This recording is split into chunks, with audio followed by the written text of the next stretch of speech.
Hello दोस्तों, welcome to Hindi code class. पिछले lecture में हमने अकाउंट सर्विस का बेसिक स्ट्रक्चर तैयार कर लिया था। मतलब अकाउंट सर्विस के लिए एक नया प्रोजेक्ट क्रिएट किया था, देन उसमें ये एंटिटी क्रिएट कर ली थी। अब आज हमें इसके आगे की चीज़ें डेवलप करनी होंगी। लाइक इसके लिए अभी माइग्रेशन रेडी नहीं है तो माइग्रेशन फाइल रेडी करेंगे, देन डीटीओ में काम करेंगे। तो एक एक करके शुरू करते हैं। सबसे पहले इस एंटिटी के लिए माइग्रेशन तैयार करते हैं। मतलब हमें क्वेरी लिखनी पड़ती है, माइग्रेशन फाइल बनानी पड़ती है, जिसके बाद ही डेटाबेस में एक टेबल क्रिएट होगी एंड उसमें वही फील्ड होंगी जो हम माइग्रेशन फाइल में देंगे। अब कैसे करना है उसके लिए आपको अपने प्रोजेक्ट में आना पड़ेगा। तो हम आएंगे अपने अकाउंट सर्विस में। यहाँ पे आपको रिसोर्स मिलेगा, रिसोर्स के अंदर जाना है, देन डीबी फोल्डर के अंदर यहाँ माइग्रेशन मिलेगा, इसको ओपन करिए। इसमें अभी कोई भी फाइल नहीं बनी है तो कोई बात नहीं, इसमें राइट क्लिक करिए एंड न्यू फाइल बनाते हैं, न्यू एंड फाइल। एंड यहाँ पे जो आप फाइल का नाम देते हो सबसे पहले उसमें वर्जन ऐड करना पड़ता है, किस वर्जन की ये फाइल है, जिसमें आप V1 V2 V3 इस तरह से लिखते जाते हो। तो जो इसमें V होता है वो कैपिटल होता है V1, देन डबल अंडरस्कोर आता है, इसके बाद आपको अपने फाइल का नाम लिखना होता है। तो मैं लिख दूंगा create account table and last में .sql। इसे करिए फिनिश। अब इसमें हम एसक्यूएल क्वेरी लिखेंगे, जिसके लिए इधर लिखना पड़ेगा आपको क्रिएट टेबल, देन टेबल का नाम। तो टेबल का नाम है अकाउंट्स एंड इसके अंदर सेट करनी होती हैं वो सारी फील्ड जो आपको टेबल में चाहिए। तो सबसे पहले लेते हैं आईडी, देन इसका टाइप बताना होता है big serial primary key, then देंगे अकाउंट नंबर,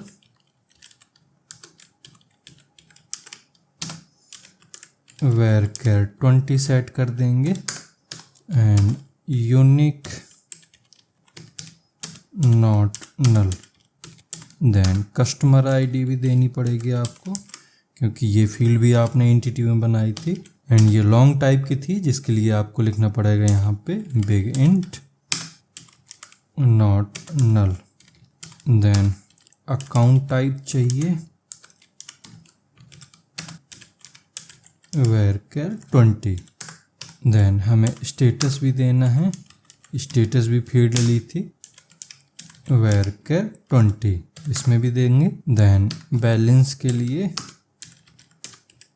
इसमें डेसिमल का यूज करेंगे एंड इसमें बताना होता है कि कितने डिजिट तक डेसिमल चाहिए आपको।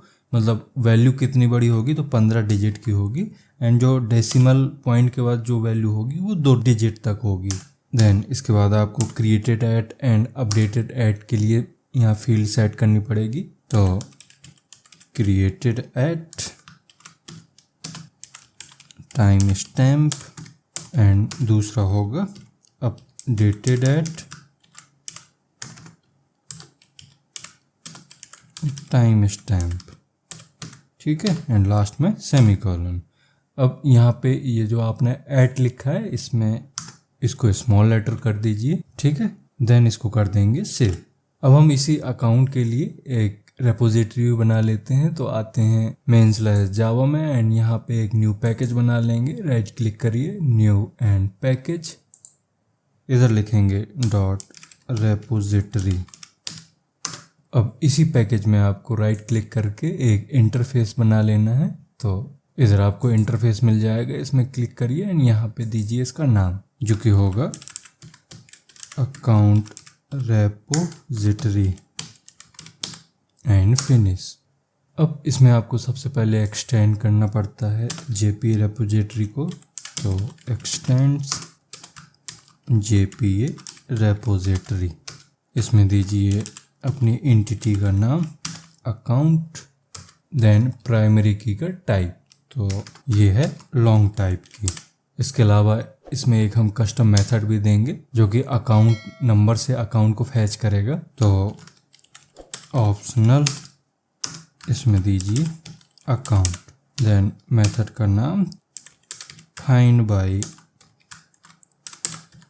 अकाउंट नंबर एंड इसमें पास कर देंगे अकाउंट नंबर, जो कि स्ट्रिंग टाइप का होगा।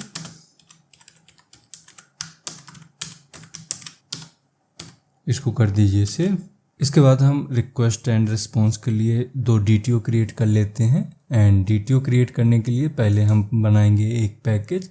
तो इधर पैकेज में आते हैं, इसमें यहाँ पे लिखिए .DTO। अब इसी DTO में आपको 2 क्लास बना लेनी है। सबसे पहले रिक्वेस्ट के लिए बना लेते हैं। तो क्लास, इसका नाम दीजिए create account request and finish. अब यहाँ पे हमें यूजर से 2 चीज़ें चाहिए। एक तो यूजर अकाउंट टाइप बताएगा, उसे किस टाइप का अकाउंट ओपन करना है। एंड दूसरी चीज़ जो इनिशियल अमाउंट होता है, जो उसे इनिशियल डिपॉजिट देना होता है, वो डालेगा। तो बाद में हम चेक कर पाएंगे कि उसका पेमेंट सक्सेसफुली डिडक्ट हुआ या नहीं हुआ, देन उसका अकाउंट क्रिएट हो जाएगा। तो सबसे पहले हम इधर अकाउंट टाइप के लिए बनाते हैं। तो प्राइवेट, इसके लिए एक एनम था अपने पास, अकाउंट टाइप, इसका नाम दीजिए अकाउंट टाइप। एंड दूसरा ले लेंगे इनिशियल डिपॉजिट के लिए। तो प्राइवेट, इसको बिग डेसिमल कर लेते हैं एंड नाम देंगे initial deposit. Then getter setter देने के लिए हम यहाँ पे एक एनोटेशन यूज कर लेंगे एट डेटा, इसको करिए सेव। इसी तरह से आपको दूसरी क्लास बनानी है। तो इसी पैकेज में करते हैं right click, new and class, इसका नाम देंगे अकाउंट रिस्पॉन्स।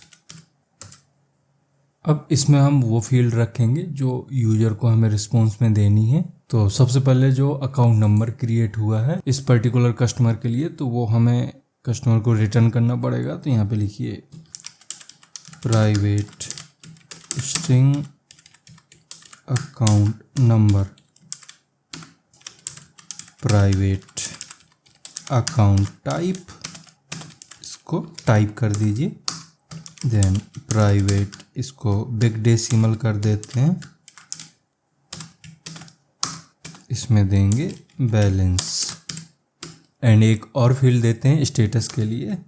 तो प्राइवेट अकाउंट स्टेटस, इसका नाम दीजिए स्टेटस। ठीक है। इसके अलावा इसमें हमें डेटा भी सेट करना है, मतलब एनोटेशन देना है डेटा, इसको करिए सेव। अब इसके बाद बनाएंगे सर्विस, मतलब अब सर्विस लेयर में इसका कोर लॉजिक लिखा जाएगा। बट लॉजिक लिखने से पहले हमें कुछ चीज़ें समझनी होंगी। सबसे पहली चीज़ तो जो हमें यूजर चाहिए वो लॉग्ड इन होना चाहिए, मतलब वो ऑलरेडी लॉग इन होना चाहिए यूजर।